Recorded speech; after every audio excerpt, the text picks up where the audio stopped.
All right, week 3 gets started tonight. Welcome to the show, everybody. This is Fantasy Football Today on Thursday. Start or sit for the 8 AFC home games, not including Jacksonville, Miami. We did that one on yesterday's show. Adam Azer with Jamie Eisenberg and Heath Cummings. This is a good week. Looking forward to some of these games. Dallas, Seattle. I think even Chicago, Atlanta's pretty cool. Looking forward to Buffalo hosting the Rams. But Heath, you ready for Monday night? Ravens, 3.5-point favorites over the Chiefs. You know, you came to me like, Heath, are you ready for, and it's Thursday, and Minshew's on an island game tonight, and I was all excited to say I'm not as ready as Shraggy B is with the Minshew stash going on. It looks absolutely fantastic in every way. Monday night, and I haven't even considered Monday yet. Not there yet. So much is going to happen before we get to Monday. But like, if you want me to make a prediction, I think the Ravens are probably going to win. Jamie, what do you think? I think that I'm glad I don't have to sit and watch the Jaguars on Sunday like I'm usually forced to, because one of the guys I work with does radio for the Jaguars. So I'm thrilled about that. Well, you get the spotlight on Thursday, though. Yes. But usually I'm forced to watch Jaguars games. It's painful. Speaking of that guy, I tried to make him a trade offer, offering him all Jags and former Jags because he has an 0-2 team with a bench full of rookies and all of his starters got hurt, and he keeps changing quarterbacks to a worse option. Yeah, so this is Pete Briscoe, who just his whole strategy appeared to be wait, and then take Drew Lock with his last. You know what the funny thing is about that? That was actually one of his best drafts besides the quarterback, because he actually did some smart things with that team. Let's see what he's got. Derek Carr, Saquon Barkley, Todd Gurley, Keenan Allen, T.Y. Hilton, Jalen Reagor. He's going to have to make some lineup changes. He does have James Robinson. Chris Godwin, Noah Fant on the bench. All right, so he's got some options. Nobody cares about Pete's team. Jamie, I did want a quick prediction for Monday Night Football. What do you got? I think the Ravens win as well. I think this is a more important game in their mind than it is to the Chiefs. And, you know, Mahomes, maybe you have a different option. We'll get to that game. It's going to be the first game we preview. There's only one different option. Lamar? No. Of the guys that were drafted in that range, there's only one different option that was not. Cam. Yeah, all right.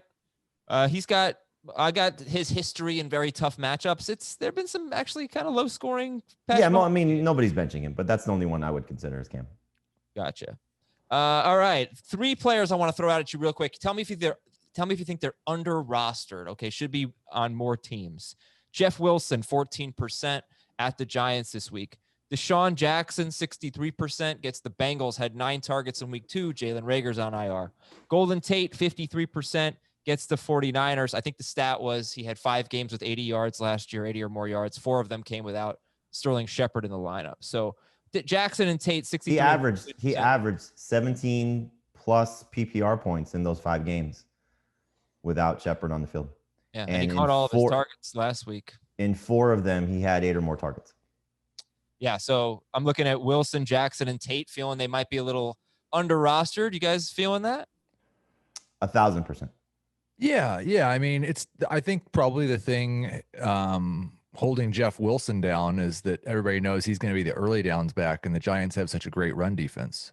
You know, I knew you took a shot at me on HQ yesterday, and you're taking one at me now. And I'll tell you what's happened with the Giants' run defense is they've just been really bad in the fourth quarter. David Montgomery had 32 rushing yards in the first 3 quarters. He had 50 rushing yards in the fourth quarter. And we saw in the week 1, Benny Snell just ran all over them late in the game. So I don't really know why they're not doing better in that regard, but that is what's happening. So. You do know there was a coaching change, right? Sometimes it was, but they have this different different system. But I think they're still running a 3-4. I think they ran a 3-4 last year, but they have the same players up front, and they got a better linebacker. So did they? Whatever. Yeah, Blake Martinez is better than Alec Ogletree, and yeah, who cares? So anyway, wanted to defend myself from that little pot shot, but yeah, Wilson at 14%. I mean, would you start him over like Myles Gaskin? I would not. I would start him over the non-DeAndre Swift Lions guys if you're looking at it that way. You know, if you're talking about, Peterson and Kerryon Johnson. of just some low end options. I mean, we just don't know what the 49ers are going to do. You know, they've yet to promote, as far as I know, JaMychal Hasty off the practice squad. I mean, that's a procedural move that I'm sure will come, and he could be the guy. You know, I mean, they just might want to see how he does. So it could be Wilson in the first half, and then if they're playing with the lead, which I think a lot of people do expect, then maybe we see more of Hasty on their running down stuff. The thing I'm curious about with McKinnon is, and I think one of you guys brought this up. I'm not sure who it was. It may have been Dave, so I apologize, whoever said it. The turf for the Giants, if they're unhappy with it, which clearly they are, meaning the 49ers, do they want to risk Jerick McKinnon's knee history after they just watched their quarterback, their star defensive player, another key defensive player, and their running back go down, maybe because of, in their minds, the field not being 100% correct? Doesn't it kind of piss you off that we're having this discussion? Like, the NFL is a multi-billion-dollar industry, and we are worried about the quality of one of the fields they're going to play on. Yeah. Well, look, the Giants and the Jets. That's embarrassing. I mean, those are small market teams. You know, you got to give them a break. This is the first time I've ever heard complaints about that field, though. I'm sure there have been, but it's the first time I've ever heard. Like you'd hear about obviously the baseball infield in Oakland when they had to deal with stuff like that. You know, years ago, you heard about Vet Stadium in Philadelphia being how horrible that was. But I mean, I've been on the field in Giant Stadium. You know, I've done stand-ups on the sidelines. It didn't seem bad to me, but I'm not running around out there, so I don't really know. You wouldn't have had the right shoes anyway, Jamie. It would have been. I did have. I did a preseason game. I think it was. I did back-to-back games. I don't know if it was the Giants and Jets, but I did back-to-back games, and I'm on camera, and this giant fly is right in my face. And at one point, I had to just, you know, do one of these, and the production staff still sends me pictures of me swatting at the fly. All right, let's talk about some starts and sits. Who do you love this week, Heath? Give me some one or two players that you're loving this week. Well, Jamie mentioned him, and I think I just one more time, Cam Newton. I just love Cam Newton, period. Not this week, next week, every week. Did Dave come around yet? Has Dave come around on Cam Newton yet? I think he's the lowest this week, but he still has him 9th. You guys have him 4th and 5th. That makes sense. Yeah, he's coming around, but just like a week behind. Two. Look, I didn't really think Cam was going to be this good. I think that's fair. It's absolutely. I mean, his reservations were warranted. You know, you could, but it was just funny after week 1, like not getting a little bit more excited. Like he was just Debbie Downer on Cam going into week 2. Fair enough. Well, that didn't work out. Yeah, he's got him 9th, and the only one that's ahead of him in Dave's rankings that I think really stands out is Aaron Rodgers, especially if Devontae. I mean, that'll change, I'm sure, if Devontae Adams doesn't play. But and then I guess like just to give one that's kind of out there probably versus everyone else's rankings, Dallas Goedert. The last 4 now Eagles games, Goedert has more targets than Zach Ertz going back to the playoffs and last year in week 16. He's performing better on a per target basis right now. Jalen Reagor's now on IR, so we're back to that situation where they've got 1.5 healthy wide receivers. Ertz and Goedert are both starters, but I would start Goedert over Ertz. What do you think about, Heath, in regards to Goedert, what Pete Prisco said on HQ yesterday about the contract? Do you think that's something that the coaching staff has in their minds in terms of how they're operating with Ertz? It's weird. I mean, I think maybe it's not weird. I mean, it's another thing to consider. Yeah, like there's a little bit of I don't know if there's like ongoing strife between him and the organization, but he's not happy. And the thing is, he's under contract for next year.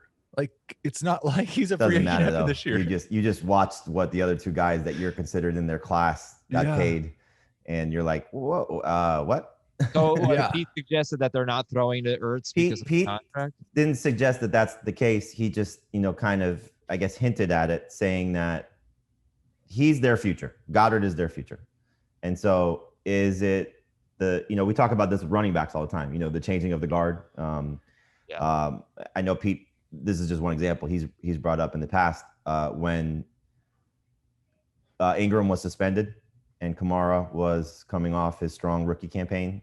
And it was, does Ingram get his exact role back, or does Kamara get more work, because who the future and who the past is going to be. And so you wonder if the play designs maybe are a little bit different. If the the first look for Wentz is being told to go Goddard's way. Now, I mean, look, they're those things are so far out there. 0-2. They're so far out there. Right. Doing that, then that's pathetic. I really hope that's right. But I think it was also more. Pathetic. It was more like we want to see if Goddard can be the guy right before we decide whether we're going to pay Ertz. It's just one of those things. Like when you look at conspiracy theories with players and circumstances, it's a fun one to point to. Again, nobody was saying that that's the case. It's just, throwing that out there. Okay. Jamie, who do you love this week? By the way, Heath has Ertz and Goddard, both top 7 in non-PPR, both top 6 in PPR, ahead of almost everyone other than like the obvious must starts. Jamie, who do you love this week? I love Joshua Kelley. He's the start of the week for week number 3. It's just a fantastic opportunity against a very, very bad Panthers defense. And, I've gotten a lot of questions since the article came out about, do I start Kelley over Kareem Hunt? Do I start Kelley over Joe Mixon? Do I start Kelley over Todd Gurley? And the only reason I bring that up is that's the one that I would start him over of the must start guys. I would start him over all the waiver wire guys. And look, it usually when I have the start of the week, it's a guy that's top 10 at their respective position or top 15. He's top 20 for me. So it's not across the board. You have to start him, and don't start him over Eckler. He's not there yet. But I love the setup for him against this Panthers defense that's just been absolutely awful. They allow the most touchdowns to the position. They allow the most receptions to the position. He's gotten as many carries so far through 2 games as Austin Eckler. They like him a lot. And so I think it's an easy setup for him to have success against a team that's on the road for back-to-back weeks. Yeah, Carolina, it's interesting. They, I can't say they've been so terrible against the run, but they're just getting run on a ton. And they have actually seen, for a team which has maybe, one of the most unproven secondaries in the NFL, they have seen the fewest wide receiver targets through 2 games, Carolina. So it's just, and I guess it makes sense, right? You're beating them. You're going to run the ball. I think part of that also is that their first game was against the Raiders, and we know how much they throw to their wide receivers. Yeah, that's true. And why am I? And Godwin was out in week 2. Oh, right. Last week. Right. But Brady still threw 35 times. I mean, right. Okay. Who are you avoiding this week? Any sits this week? Todd Gurley. Okay. Against the Bears. Yeah. David Johnson, if I can. Yeah, he's in our 62nd ranking debates. So I don't really want to start Mark Ingram. And despite I will regret saying this, but he kind of looks washed and his quarterback looks washed. So T.Y. Hilton. Oh, I thought you were saying Mark Ingram and Lamar Jackson. No. I'd say T.Y. Hilton. Yeah. Okay. And I was, same thing I said last week about these guys, Deshaun Watson and Will Fuller. Okay. Yeah. So but what about the fact that Pittsburgh hasn't really been great against the number 1 receivers? Slayton, however you want to interpret it. Slayton had 100 yards and 2 touchdowns, and Cortland Sutton played like 40% of the snaps, and he had 66 yards. I think Will Fuller is battling through something, so there's that risk of him leaving the game. I think those guys are fantastic buy low candidates. You can get Will Fuller probably cheap. Deshaun Watson cheaper than he may ever be. The schedule is about to become fantastic compared to what it was. I mean, I don't know what Bill O'Brien did to the schedule makers because they hate him. I mean, after starting the season with those 3 matchups, yeah, especially 2 of them on the road, it's just it was a nightmare to begin with. And so, we thought, and I remember Heath saying this, the hope would be is some of these comeback efforts, garbage time, would be in Deshaun Watson and the passing game's benefit, and it was in week 1, but week 2 was a disaster, and week 3 could be a disaster again. All right, let's get to the injuries, news, and notes. We got a lot of them to get to here. But first, you should be listening to Fantasy Football Today in 5. You know how long it takes to listen to that show? 5 minutes. Okay, we record 6 times per week. We give you a bonus episode on Sunday mornings, although I do put that episode into this feed. But other than the Sunday morning one, which comes out around 8:30 a.m., it's 3 o'clock in the morning. These are published. So when you wake up in the morning, you want your quick FFT fix, subscribe to the Fantasy Football Today in 5 podcast.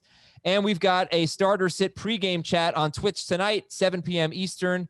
Heath and I are going to be on there answering your questions. Twitch.com/FF Today, 7 p.m. Eastern. We have a lot of fun on Twitch, so come join us. All right, let's see some big names missing practice. Devontae Adams, Josh Jacobs, Darren Waller, Julio Jones. Let's start with those guys. Adams, Jacobs, Waller, Julio Jones. Who do you think is actually in danger of missing this week's game? Adams. And maybe Julio. Julio not practicing on Wednesdays, not any big deal at all. But Ian Rappaport tweeting about Julio not practicing on Wednesday and something to watch makes me care a little bit more. Nick Mullins is likely to start for the 49ers at the Giants, and Justin Herbert will start. Tyrod Taylor has a punctured lung. So the Nick Mullins at the Giants and Tyrod Taylor against Carolina. Sorry, Justin Herbert against Carolina. If you're desperate for a quarterback or a super flex, whatever, who's better? Oh, Herbert. You should absolutely add him in those formats because it could be a multiple week injury for Tyrod. And, it's going to be an interesting decision for Anthony Lynn if Herbert is fantastic as long as Tyrod is out, because based on the circumstances, you're taking the guy's job away from him if that happens because of a, team scenario that did this to him. Yeah. And that's not going to probably sit well with a lot of people, especially in that locker room. But the future is Herbert. And if he is, just on fire, how do you take him out of that job? So yeah. It's really a tough spot for the Chargers to be in, for Anthony Lynn to be in, but Herbert should be added in any super flex or 2 quarterback league if he was not drafted in those formats. Yeah. Well, hopefully for Anthony Lynn, Herbert's just horrible and the decision's easy, right? That's based on the way he played against the Chiefs. I'd be shocked if he's going to be horrible. Same. I thought he looked really good, but yeah, you never know. The film's out there. All right. So let's talk about the Panthers backfield. Who could possibly steal touches from Mike Davis? Do you think Curtis Samuel, there is some momentum here with people think Curtis Samuel's going to get some carries or should get some carries. And he had 4 last week, and all 4 were actually before McCaffrey's injury.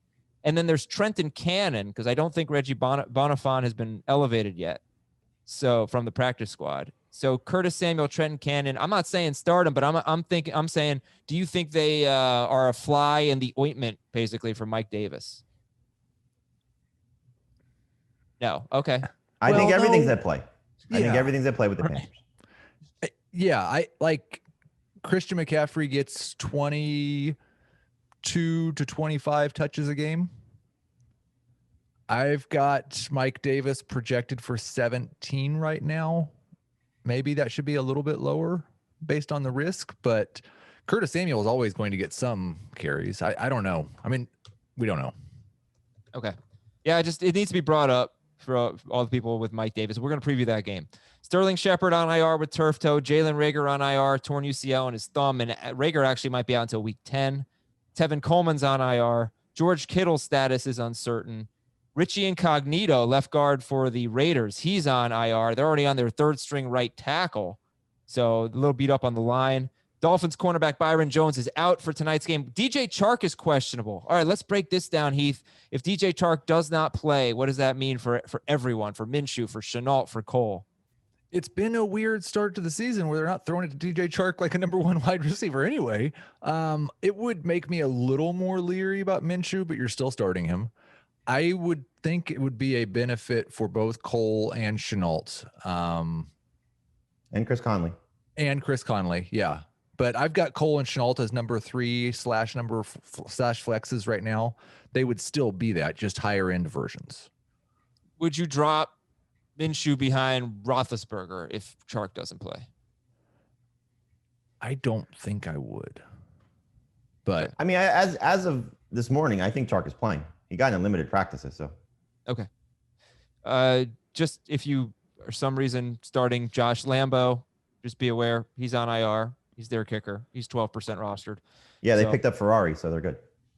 Oh, okay. Brandon Linder, Jacksonville center, is out tonight. Malcolm Brown and Cam Akers both missed practice. So let's go Darrell Henderson. Buffalo linebackers Matt Milano and Tremaine Edmonds were limited in practice. So that's good news. Defensive tackle Ed Oliver missed practice, though. That's not good news if you're the Rams. Not good news if you're the Rams. A.J. Brown missed practice. Jonnu Smith was limited. Minnesota, we know about their secondary. 2 cornerbacks, Mike Hughes and Cam Dantzler, they missed practice. Cincinnati looks like they could be without 2 defensive tackles, Geno Atkins and Mike Daniels, for this game against Philadelphia. Jamison Crowder and Brashad Perryman missed practice. Dallas cornerback Chidobe Awuzie is going to miss multiple weeks, so light it up. Cook, Russell Wilson. Jack Doyle missed practice. And Cleveland right tackle Jack Conklin's going to play this week. And Cleveland's getting a little healthier defensively. And there's just this one last note I want to read. This is from the Tampa Bay Times. Here's what Tampa Bay Times said about the Bucs running backs. Don't expect Arians to give Fournette RB1 status, even though he believes he will play a bigger role as he gets a better hold of the offensive playbook.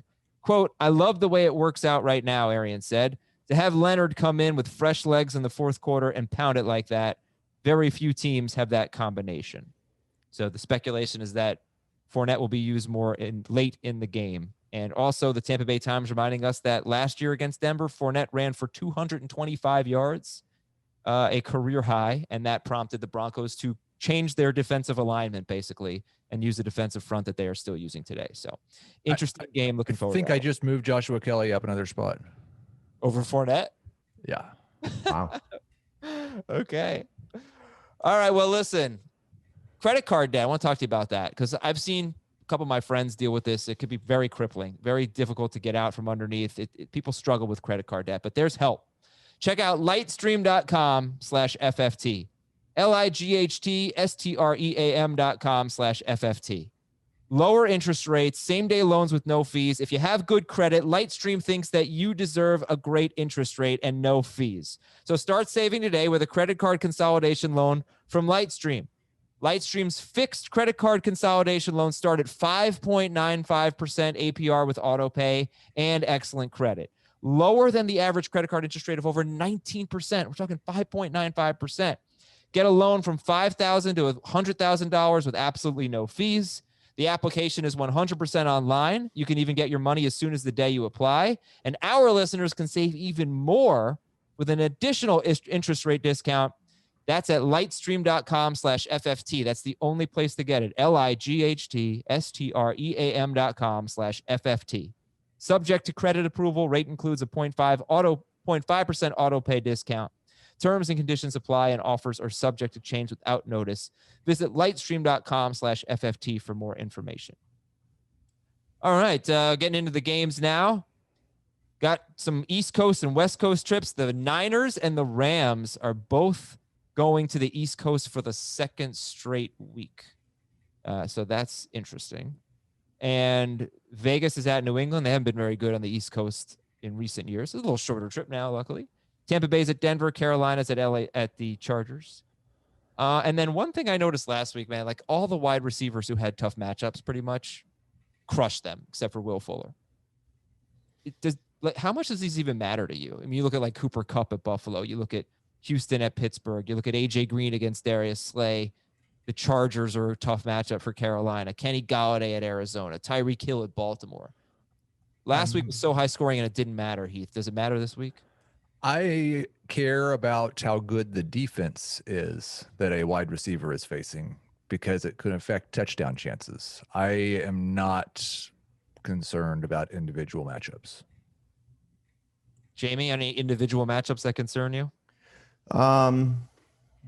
I think Heath's point is valid. You know, like the Rams, for example, they got beat up. The Bills got beat up a little bit with their linebackers out, as we saw Gesicki just light up that team where they had been so good against tight ends.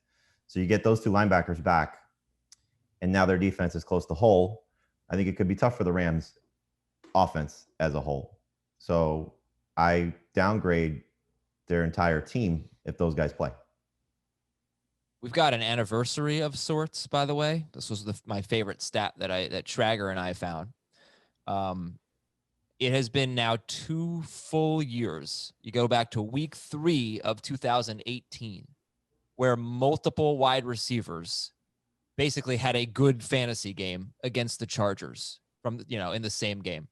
It's 10 or more non-PPR points, 14 or more PPR points. It has not happened in a regular season game since week 3 of 2018.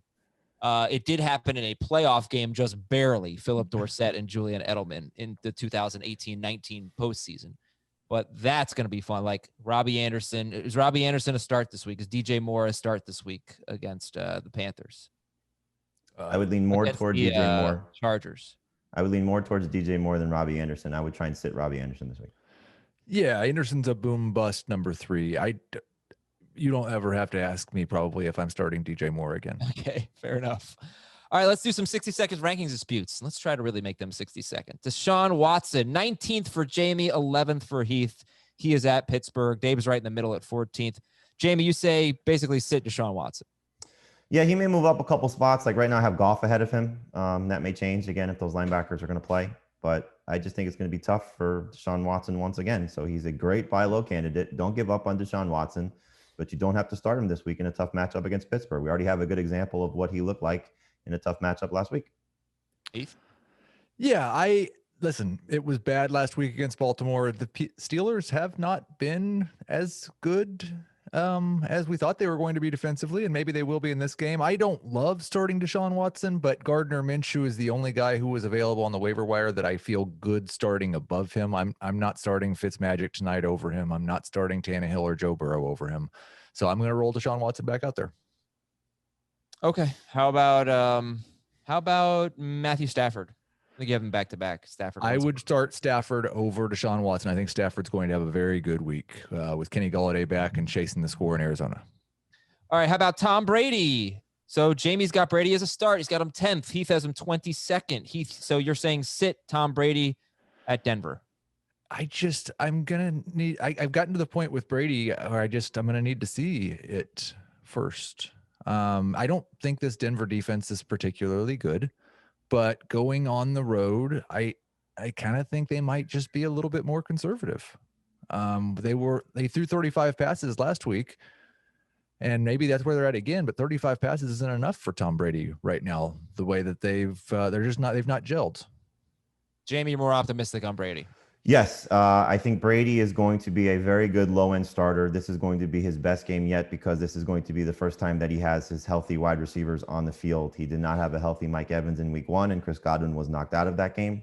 And then he did not have Chris Godwin in week 2. If he's throwing 35 times against this Broncos defense, I think he's going to be serviceable. He's not going to have a 30-point game, but I think he'll be in that 22 to 25-point range, and that will put him in the neighborhood of a top 10 quarterback. Josh Kelley, Jamie's start of the week. So Jamie's got him 20th in both formats. Heath, you have him 30th in non-PPR, 36th in PPR. You're not feeling it against Carolina for Josh Kelley. Yeah, I've moved him up. We had this situation with Ben Roethlisberger last week, and I saw that he was the start of the week, and so I went looking, and I do think it's a good situation. I think that the Chargers are going to be more conservative than I originally had them forecasted. I've got Kelley at around 26 to 28 now in both formats. It's probably going to require a touchdown. Like, I don't think Josh Kelley's probably going to be good enough to start this week without one, but they should score some touchdowns against the Panthers. So, Jamie, which waiver wire running backs are you starting Kelley ahead of when you look at the Giants, all the of them? Niners? Mike, you starting him over Mike Davis? All of them. Okay. How about you, Heath? Mike Davis or Josh Kelley? I think Davis is now, I will start Davis over him if, like, Henderson, let's see who's active. If it's just Henderson and Brown, I would probably start Henderson over him as well. But the rest of the waiver wire guys are behind him. Yes, I will say this. If both Rams guys are out, Henderson would be better. But at this point, we're kind of anticipating Brown to play. All right, a couple more. David Johnson. David Johnson is 15th for Heath and 24th for Jamie. And Dave is also closer to 24th. Jamie, you're not quite, you kind of said it earlier. You don't really want to start David Johnson. No, I mean, we're looking at a guy that is not getting a ton of volume. He had a great week 1 against the Chiefs, and he averaged 7 yards a carry. And then he comes back in week 2, and he didn't have the same level of production with 11 carries. So I just don't want to buy into a guy that's going to be chasing points and is going to have 3 to 4 catches. I think that's certainly feasible for him based on what we've seen. But this is not a good matchup for him at all. And so I would like to avoid David Johnson if you can. Okay. Steelers are giving up 2.55 yards per carry to running backs facing Barkley and Gordon. But Heath, you got David Johnson 15th. Yeah, and I haven't really, you say that, and I don't feel like I want to be in a rankings dispute over David Johnson saying that I like him. Okay. So maybe I'll just move him down. But yeah, it's there's not a lot of running backs that you feel confident about having double-digit carries and being 4 to 5 targets. And so, like, I think Johnson's probably going to do that. And I do think that even in garbage time, he's probably still going to be okay. We're still not expecting Duke Johnson to play, right? But let me ask you a question, Heath, because touches through 2 weeks, Kelley has more, right? That's probably true. Well, he does. He has 35 carries. And David Johnson, yeah, he's much more. So better matchup for Kelley versus the Panthers at home compared to David Johnson on the road. And the catches should favor David Johnson, but they did throw 2 times to Kelley last week in his second NFL game.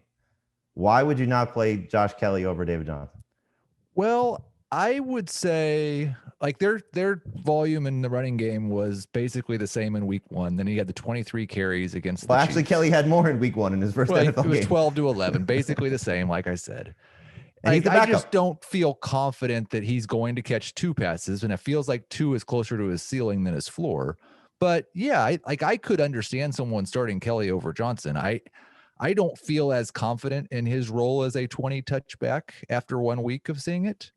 And I wonder how much of that was Justin Herbert. We just told him he was starting 5 seconds before the game. We really would like to just run the ball as much as possible.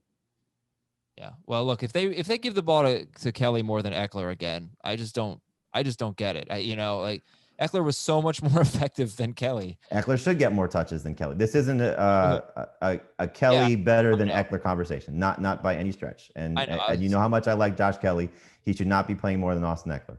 But I'd be shocked unless this game goes completely sideways for the Chargers if he's getting less than 15 carries in this game.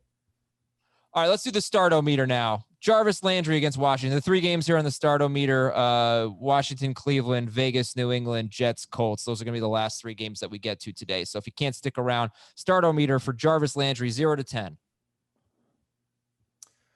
3 in non-PPR, 5 in PPR. 1.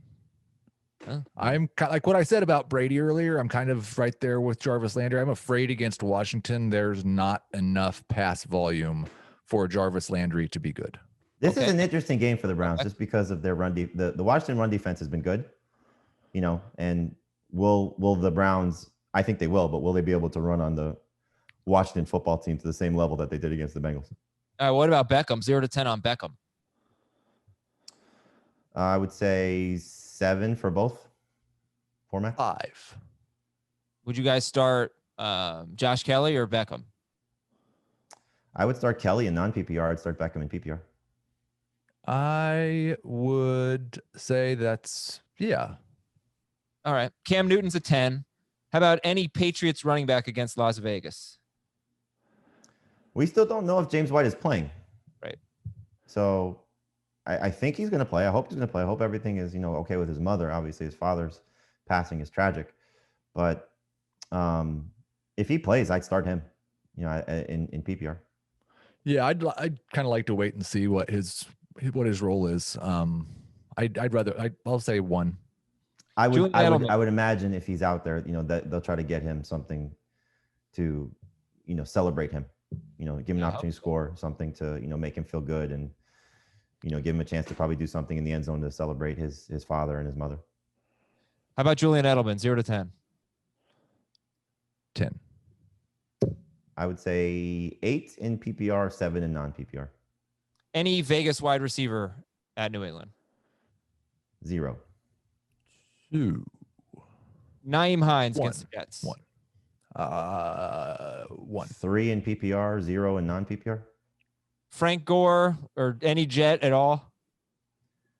Any Jet at all? No. Like Hogan, maybe if he plays. And I think Perryman don't. Barrios might be, or Barrios or whatever, however you say his last name. Like he might be the best Jet this week. What about Hogan though? Like, because Barrios had like a 30-yard touchdown with 2 minutes left. 25. Who's starting these guys? Like, there's so many better options. There's so many injuries out there that I went down that road last week with Danny Amendola. I thought Danny Amendola was going to get like 60, 70 yards, and I started him in a half PPR league, and he was a dud. But I don't remember why I had to start him, but it was our flex league. You have to start 2 flexes. Yeah. So I don't know. I could see 14-team league. Like, No, somebody's going to do something for the 14-team league. Somebody may be stuck. I get that. So sure, shouldn't poo-poo it, but I would prefer Hogan over Berrios if he plays. All right. Yeah. Let's do it. Okay. Finally getting to the games. Kansas City at Baltimore. This is what USA Today said about Mike Pennell, who is back. He was suspended for 2 games, defensive tackle for the Chiefs. Pennell played a crucial role for the Chiefs defense down the stretch. He was the top run-stopping defensive lineman for Kansas City and helped bring their run defense to a respectable level. So he is back, and that is big. Stat of the game, number 1, Patrick Mahomes is 20th in air yards and 32nd in air yards per pass attempt. He was 9th in that category last year. So far through 2 games, not really throwing the ball downfield. Stat of the he sucks. Stat of the game number 2. Marquise Brown has 6 targets in each of his first 2 games. But in the 4 games last year in which the Ravens allowed 23 or more points, and I picked that number because I don't think the Chiefs scored less than 23 like all year last year, maybe once, I don't know. He had 9, 7, 5, and 11 targets in those games. So, everybody's starting Mahomes. You guys said you could start Cam over him, maybe some others, but whatever. Starting Mahomes, starting Lamar Jackson. Marquise Brown will be a tougher call. Starter sit Marquise Brown. I do think there's a chance the targets are up this week. Low end number 2 wide receiver. I wouldn't argue high. I would say high end number 3, but it's that same range. I've got him just inside my top 30. Same range as Odell Beckham for me. All right. So the easy ones in this game are the quarterbacks, Kelsey and Andrews and Clyde Edwards-Helaire, right? We're going to start everyone. I'm a little nervous about Clyde, but you're starting him. Yes. Okay. You'd start Jonathan Taylor over Clyde Edwards-Helaire? Yes. Hicks. Okay. And then I'm sure everyone's starting Tyreek Hill, but how concerned are you considering what Baltimore has done to Will Fuller, and who did they destroy in week 1? I can't even. Week 1, they destroyed Odell Beckham. 10 targets, 3 catches. Right. So what do you think about Tyreek Hill? I dropped him out of my top 5. Yeah, you're not benching Tyreek Hill. Look, you last week's a great example of how they'll move Tyreek Hill in some different formations and move him around a little bit. It was a lot of just little crossing routes and just trying to make sure they got the ball in his hands. 11 targets against the Chargers. That's encouraging. That was good, Heath. I like that. All right. So then that brings us to the Ravens running backs. And what are your thoughts there? The Chiefs defense should get better with Pennell. And I was trying to point out Mark Ingram really got almost all of the carries until the 4th quarter of their last game. And this should be their most competitive game of the year. So what are your thoughts on these Ravens running backs? I like Ingram's the only one that I would consider. Yes. I'm not, you can't start any other guys with any confidence at all. I would say that Ingram is a fine flex. He's actually one of the guys that I have behind Kelley. I would rather start Mike Davis than Ingram. I would rather start Henderson unless both of the Rams backs are back. I'd rather start David Montgomery than Ingram, but he's a fine flex. Would you guys start Laviska Shenault or Keelan Cole ahead of Mark Ingram in half or full PPR? If Chark is out for whatever reason, then yes. If Chark is in, then no. It's not like those guys have seen a huge volume of targets yet. Right. And I think you what you said was appropriate. It's going to be their most competitive game for Baltimore. And so you would imagine that Ingram's going to be on the field much more so than probably Gus Edwards and maybe J.K. Dobbins. So I think you just lean on the fact that there's a touchdown potential coming for Mark Ingram. Maybe the catches are upticked a little bit. I would still stick with Ingram. Okay. Yeah, if you like prop bets, you could see what his receiving totals are, because the Chiefs, they gave up the most receiving yards to running backs last year, and they're already off to a terrible start, allowing 32 or more receiving yards to 3 running backs so far in 2 games. Not exactly Ingram's MO, but maybe something kind of sneaky. Well, when they throw to him, he does well. It's just they don't throw to him very much. Mark Ingram or Marquise Brown? Ingram in non-PPR, Brown in PPR. Sure. Any sleepers in this game? Sammy Watkins, or I guess just Is Sammy still in the protocol? he says he's fine. He's healthy, that, right? that was the interesting thing. We'll find out today if he practices. But no sleepers for me. Okay.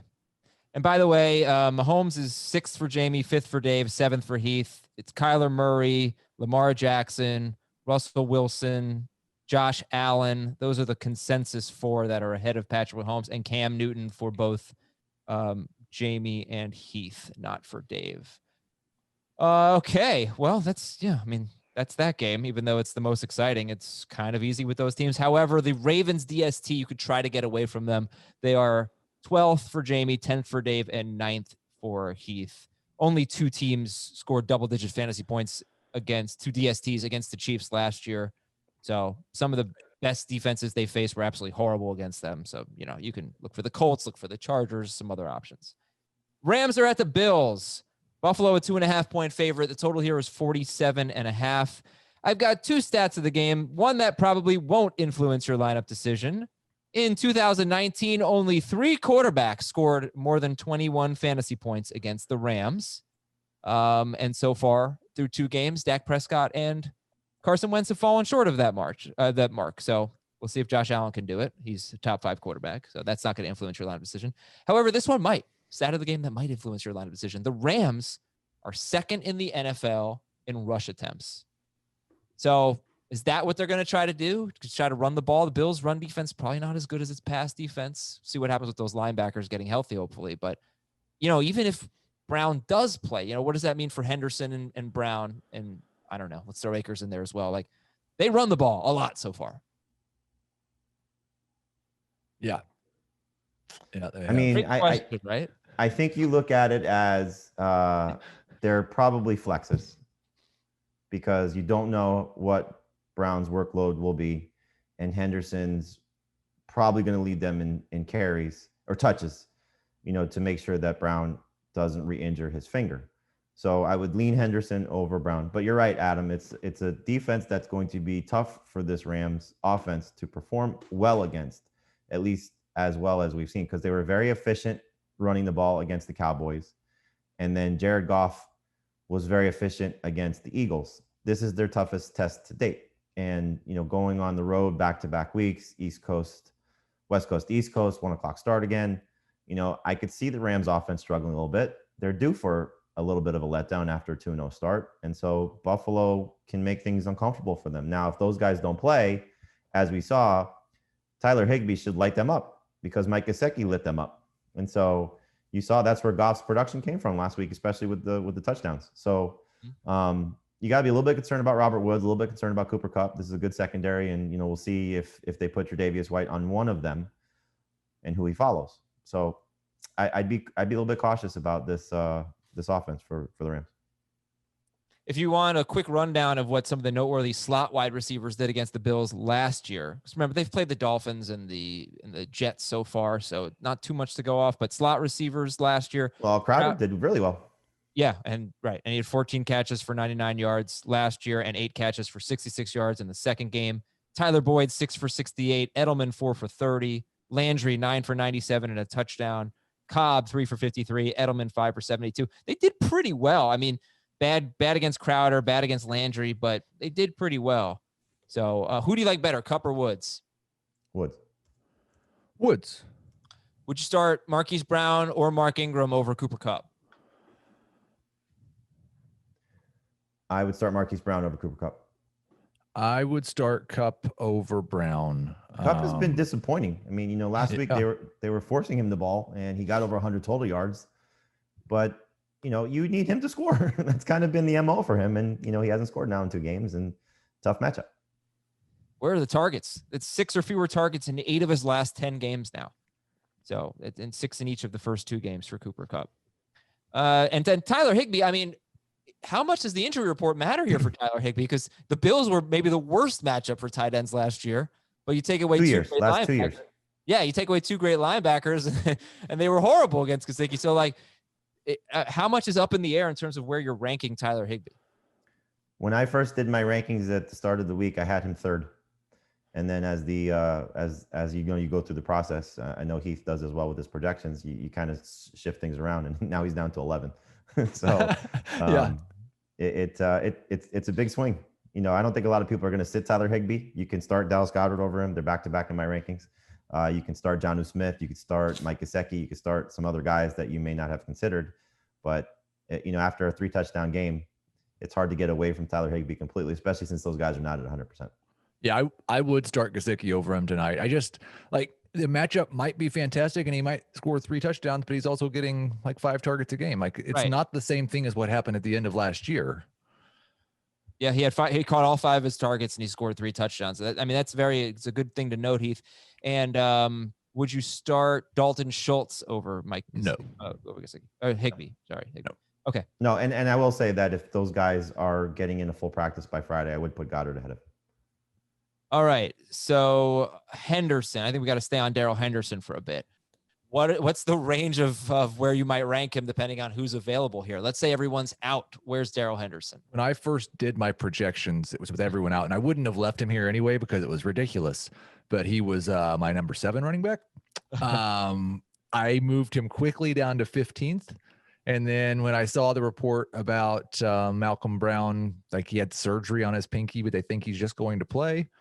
I've got Henderson. I don't know if Brown ranked yet, but I've got Henderson kind of ranked like one of those guys is going to play, and that's right around 25. So I think he's a low end RB2 as long as it's only one of them that comes back. If all 3 come back, then you can't put a Rams running back in your top 30. Here's the tricky part, because you're obviously playing James Robinson over Henderson. You should at least. But you may consider Myles Gaskin over Henderson if those guys play. And that's where I think you got to make a tough choice. So I don't think there's that much of a higher ceiling for Gaskin over Henderson that you don't want to wait it out with the Rams guys. But if all 3 come back and you're thinking Henderson versus Gaskin, I would prefer Gaskin if I knew that those other 2 guys were going to play. All right, let's go to the Bills here. Josh Allen is a top 5 quarterback. Real quick on what Jamie said, 'cause I think that's a good point. That's where you should go pick up Jeff Wilson. I was going to say that. All right. Simpatico. That's why we share a fantasy team. Bills running back. So Zach Moss has a toe injury. I don't know if I said that earlier, but that could be big.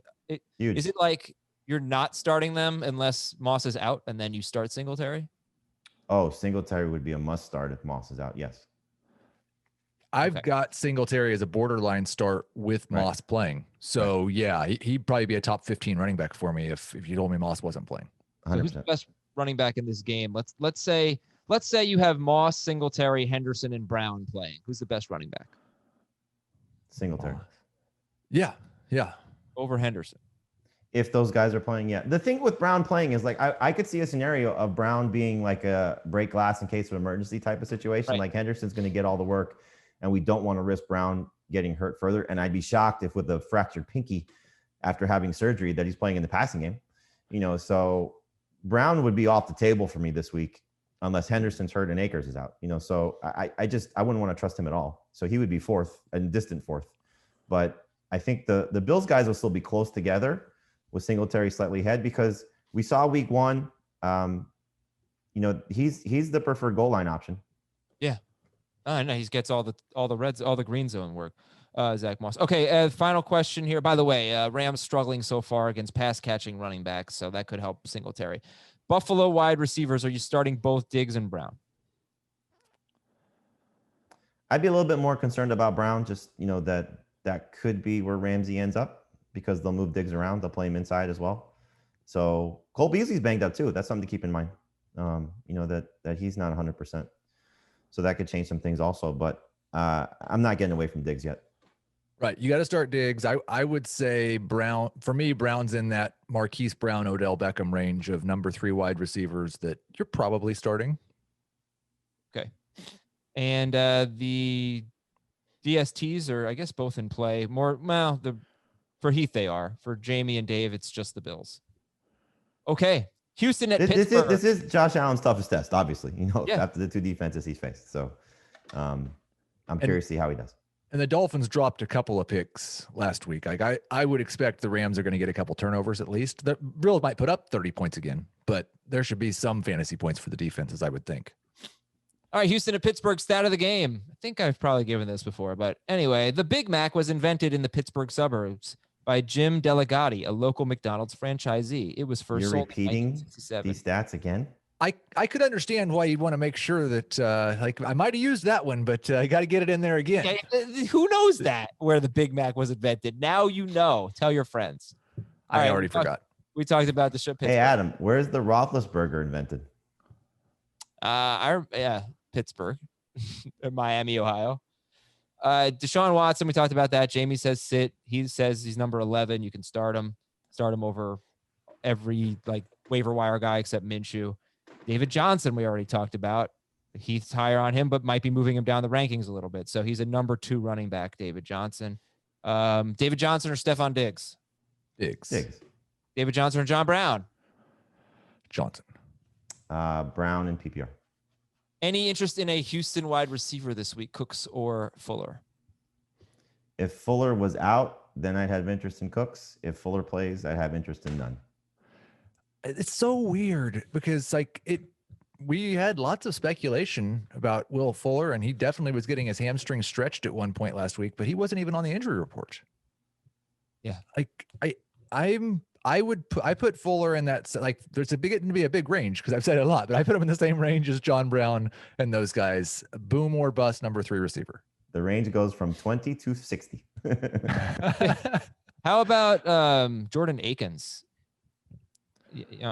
Like I said, he's done a nice job when they've been chasing points. It happened in week 1, the late touchdown. It obviously happened last week because they're behind. Darren Fells is their starting tight end, but Akins is their pass catching tight end. So if you are stuck, it's not bad. Like if you didn't pick up Dalton Schultz or Jordan Reed or any of the tight ends that we've talked about off the waiver wire. Like I like Drew Sample, for example, better than Jordan Akins, but he's in that group of guys that you could be looking at, and certainly in tight end premium leagues, he should be added. I agree with that. The one thing I'll add just to watch for this week, Akins is currently 4th amongst tight ends in routes run. Like he is running and that generally will eventually turn into good things. Yeah, they've loved him coming out of camp. He had a fantastic training camp, and he should be playing more. He should be getting more opportunities. So that's a great stash tight end. I drafted him in the fishbowl. I may be playing 5 tight ends this week because I picked up Drew Sample. I have Zach Ertz and Travis Kelce, and I have Dalton Schultz. I may be playing all 5 of them. All right, Ben Roethlisberger is 12th for everyone, for Dave, Jamie, and Heath. 12. How about that?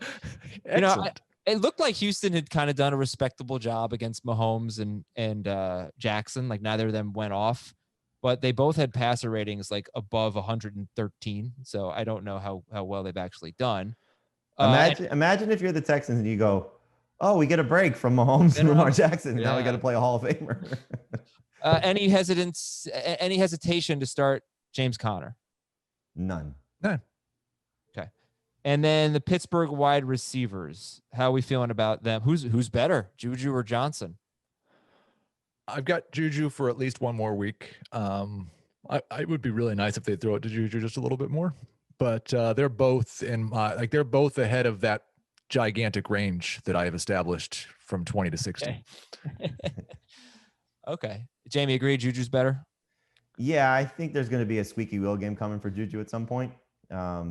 Could happen this week. It's not like he's not catching the ball, so it's just that Deontay Johnson's the favorite guy right now. It's kind of similar to Antonio Brown and Juju, just Johnson's not at that level yet. And we got to, I'm very curious to see what this game looks like because I think the Texans had such a bad secondary last year, but they were so injured. They're healthier now. They're still waiting for Gary and Conley to get back. I don't think they're that bad, but I don't think we know yet. So let's see what happens. Bradley Roby's done a pretty solid job. Number 1. So far through 2 weeks, they faced 2 great running teams, the Chiefs and the Ravens. Yeah, exactly. I do kind of feel like though, and it's like the Sam Darnold type thing. We just haven't learned anything about the Texans yet. Right. Nobody would look good playing the Chiefs, Ravens, and Steelers. Well, we know they're not a Super Bowl contender. The Sam Darnold thing. Well, they're going to be a team that makes a late season push, because they're too talented and they have a great quarterback. Look, you face the 2 best teams in football, arguably, to start. I know, but that's the thing is like they're always going to be great in the AFC South. Yeah, they're still you would agree they're still a division contender. Of course, yes. absolutely. Like they're gonna be 0-3 and they're still a contender in their own division. Yeah, for sure. They were last year, right? Was last year the Frank Reich game, or was that 2 years ago? I think it was 2 years ago. When they were basically they were left for dead. Yeah. And Frank Reich made that dumb decision, and then they won in overtime, and they started that run. All right, Tampa Bay is at Denver. Here's one stat of the game. Denver has held A.J. Brown and Juju Smith-Schuster to less than 50 yards. Both of them had 8 targets. The number 2 wide receivers have been great. I can't imagine they're getting away from Godwin or Evans, although Heath has them outside the top 20, which is interesting. They're right at 20, right? I tried really hard to get them inside the top 20. I fudged things a little bit because I didn't want them to be outside the top 20. I thought they were 21 and 22. Okay. They'll be 19 and 20. Okay, great. Both are going for 100 and a touchdown this week. Wow. Right. Here's another stat of the game. Tampa Bay has now gone 8 straight games without allowing 60 rushing yards to a running back. They are, however, giving up the second most receiving yards to a running back. That's what happens when you face Kamara, McCaffrey, and Mike Davis. But Melvin Gordon is pretty interesting. He came through last week. He scored. But as good as the Steelers' run defense is, the Bucs are probably, I'm going to say they're the best in the NFL. They were last year. I'm going to say that. Why not this year? Starter sit Melvin Gordon. Start, but I would start Kelley over him in non-PPR. I'm going to start Melvin Gordon with a little bit of discomfort. All righty. Should we stick with the Broncos? Is that the only Bronco you're starting? Yeah. Fant. Oh, right. Yeah. And I really want to have Jerry Jeudy and KJ Hamler on my bench because I think at some point in the near future, those guys could both be pretty good. Fant or Goddard? Goddard.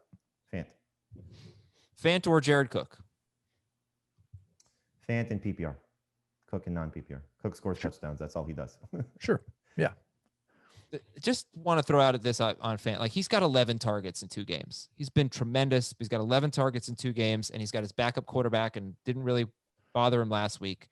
But, just throwing it out there. We'll see what happens. We're going to sit the Tampa Bay tight ends. Is that throwing it out there as a good thing or throwing it out there as a bad thing? It's a bad thing. Okay. It's a kind of sell high thing, but I'm not buying that he's a sell high because I think he's a true breakout. But I just would like to see more targets. Did you ever get him back in the league that you dropped him? No. Still have Duke Johnson. Thanks for asking.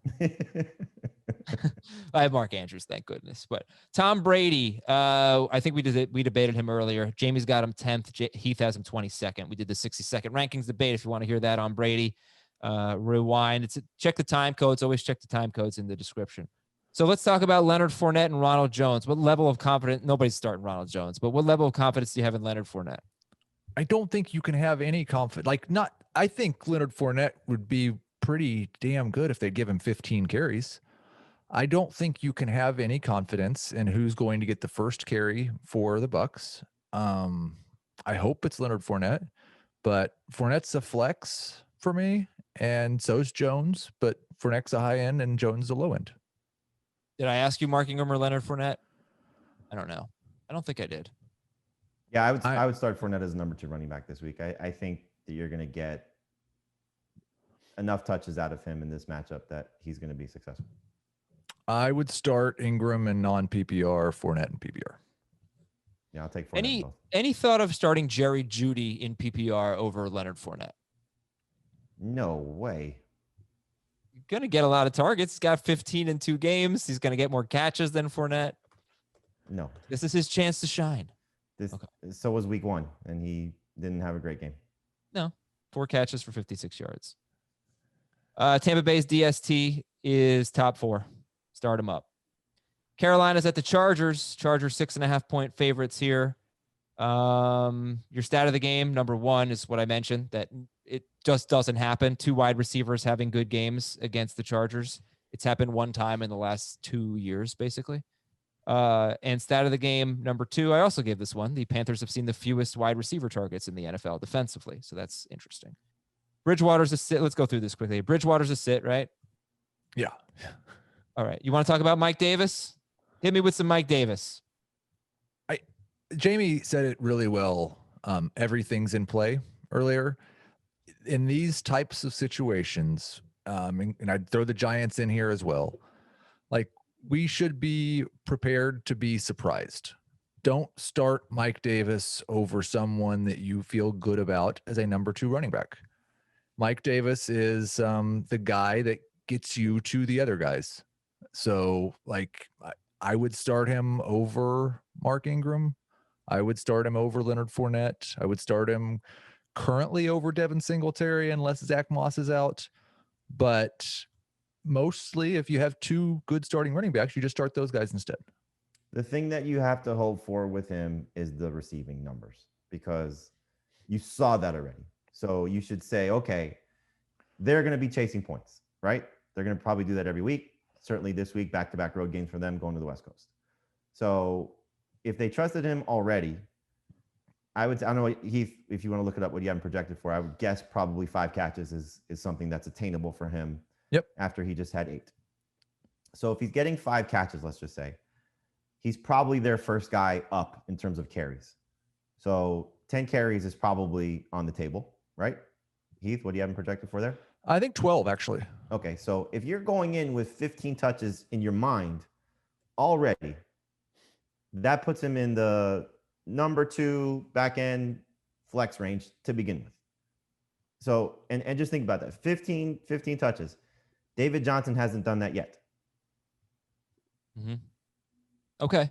Well, yeah, I mean, if you're telling me he's going to catch 5 passes, it's going to be hard for me to keep him out of at least a flex spot. Right. But there's obviously uncertainty, and we do see a lot of, you get these guys, you think they're going to be the guy, and then something happens, and it's weird, but it's hard to imagine who's taking those touches from Mike Davis. And Matt Rule said, they Yes. like him. They've talked him up. It was an offseason of, where I think Jordan Scarlett was on the roster.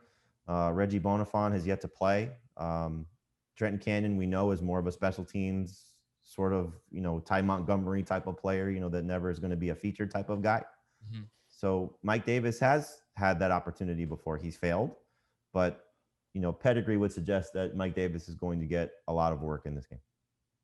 Okay. Yeah. And then we haven't really talked about it, but the Chargers so far have been 19 carries for 69 yards for Mixon, 10 carries for 38 yards for Clyde Edwards-Helaire. So they've been very good there. So you probably will need those catches. DJ Moore, we're going to start Robbie Anderson or Mike Davis. Who's a better flex? I would play Anderson. I'd play Davis. Excuse me. Yeah, Davis. Okay. Robbie Anderson or Jarvis Landry? Anderson. And I know you guys don't really like Curtis Samuel, Justin Herbert, yada, yada, yada. Austin Eckler, Josh Kelley. I think we've talked about that. Sid Herbert. Eckler's a start. Kelley is more of a start for Jamie, but he's 20th. Heath's going to have Kelley like 26th. And then the Chargers wide receivers. Start Allen, sit Williams? Yeah. Yes. Okay. Would you start? You got to be encouraged by Allen last week. That was nice to see that the 10 targets. Again, different kind of game, but now there's at least, okay, what can Allen do with Herbert under center? It's almost like the same thing with Edelman, that you saw what you were hoping to see in a positive way, and now you build off of that. Yeah, and Allen had 8 targets in week 1 too, so that's also just didn't have a good game. Would you start Keenan Allen or Mike Davis? Keenan Allen. Yeah, I'll say Keenan Allen. Hunter Henry, top 4 tight end. Washington at Cleveland. Battling an ankle injury though, just keep an eye on it. Okay. Oh, Chargers DST, start them too. Washington at Cleveland. Cleveland is a 7-point favorite, so that might not be good for the passing game. Stat of the game, Dwayne Haskins has thrown 64 passes in 2 games. Terry McLaurin and Logan Thomas both have 17 targets. That's 26.6% target share for both McLaurin and Thomas. It is kind of funny to see that Terry McLaurin has like 120 more yards than Logan Thomas, but Thomas is getting targets. That's my point. And Cleveland has been horrible against tight ends. They are giving up the most points, and they gave up the 4th most points to tight ends last year. How good of a sleeper is Logan Thomas, in your opinion? He's good. He's, you look at everything you just said. Targets are there. Matchup is there. He's just not, going to have, certainly in the Mark Andrews game. And it took 2 tight ends to have, all that production for the Bengals in week 2, but Uzomah did score. So I think if you're looking at like a 6 for 50 type of game, Logan Thomas can get you that. If you're hoping for, if he scores, he'd be very good. But, he's just not, the ceiling is just not there for him. But I think the floor is kind of okay. All right. So this game is probably fairly simple. Obviously, Nick Chubb must start. We've talked a lot about Beckham and Landry. Landry, we want to see it first. Beckham's an okay start. We just hope they throw more. So Kareem Hunt, Antonio Gibson, those guys might be interesting. We're going to start Hunt over Gibson. Let's start with, and Terry McLaurin, by the way, is top 12 must start guy. Let's start with Kareem Hunt. How much do you like him this week, Heath? I'm just going to start both Browns running backs, especially in a game against Washington where I think they're probably going to run it 40 plus times. I don't, and maybe like Washington's run defense has been like one of their better parts of their game so far. So maybe they'll have some success, but this team averaged more than 5 yards per carry against the Ravens. I just think it's one of the best rush offenses in the NFL, and you start both running backs. It's a little bit of a butterfly situation with Kareem Hunt if you get to halftime and he has 3 touches, but so far it's late in the game. It's been his role. So I'm starting to both. And Antonio Gibson, Jamie, any interest there?